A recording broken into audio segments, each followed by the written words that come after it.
Welcome to LTO Connect. Samahan niyo akong alamin kung ano nga ba ang mga kailangang dalhin sa pagkuha ng driver's license. Ang driver's license ay isang opisyal na dokumento na ini-issue ng Land Transportation Office o LTO. Ang lisensyang ito ay nagpapatunay na ang isang individual ay may karapatang legal na magmaneho ng sasakyan sa mga kalsada sa ating bansa. Bukod sa pagpapatunay na marunong magmaneho ang isang tao, ang driver's license ay maaari ring gamitin bilang isang valid ID sa iba't ibang transaksyon sa gobyerno at mga pribadong institusyon. Kaya't mahalagang ingatan ito at palaging dala-dala kapag tayo ay nagmamaneho. Una, ang student permit ay ang unang hakbang sa pagkuha ng driver's license.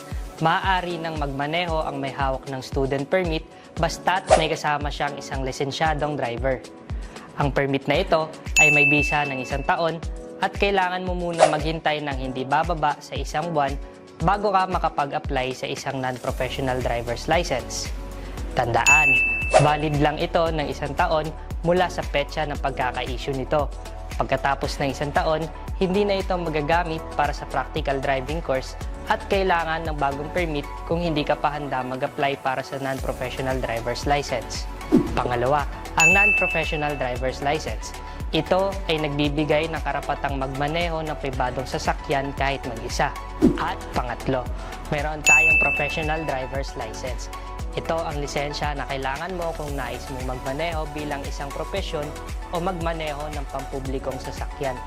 Kung ikaw ay may non-professional driver's license na, kailangan mo muna maghintay ng hindi bababa sa 6 na buwan bago ka makapag-apply para sa professional license. Tandaan, ang unang beses na pagkuha mo ng non-professional o professional driver's license ay may bisa lamang ng 5 taon. Kung walang traffic violation sa loob ng 5 taon, maaari mo itong ma-renew at magkaroon ng bisa ng 10 taon. Maaari niyong i-pause ang video at i-screenshot ang mga requirements sa pagkuha ng driver's license na makikita sa inyong mga screen.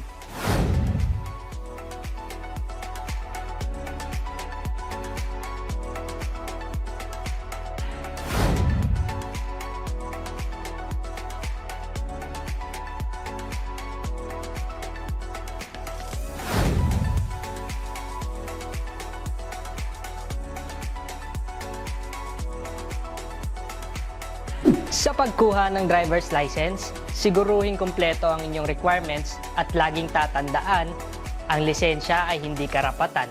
Ito ay isang pribilehiyo. Kaya't ating sundin ang tamang proseso at tumalima sa batas at regulasyong pantrapiko. Para sa iba pang mga impormasyon at karagdagang katanungan, bisitahin lamang ang social media accounts ng Land Transportation Office. Ako si Jansen at ito ang LTO Connect.